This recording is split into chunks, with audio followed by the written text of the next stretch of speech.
Welcome to Blizzard Fire. We hope this video helps fire up your solution. You need admin rights and Office 2016 already activated. Once confirmed, close all Office apps so changes apply cleanly. First, open Control Panel or Settings. Navigate to Programs and Features and find Microsoft Office 2016. You will use the built-in updater controls and, if necessary, the registry or group policy later. Make sure to back up your registry or create a system restore point now, because you will change update behavior system-wide, and you want a quick rollback option. In an Office app, go to File, Account, then Update Options. Choose Disable Updates to stop automatic patching.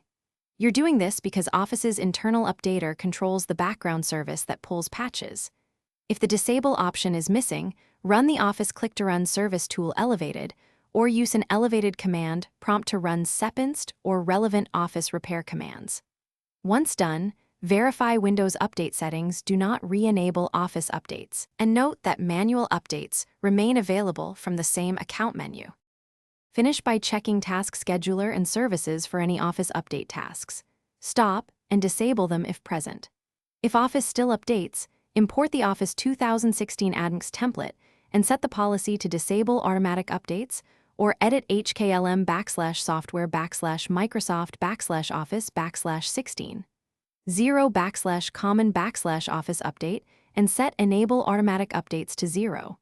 Make sure to restart the machine. If problems occur, restore your registry backup or system restore point, re-enable updates briefly, then disable again to reset service state.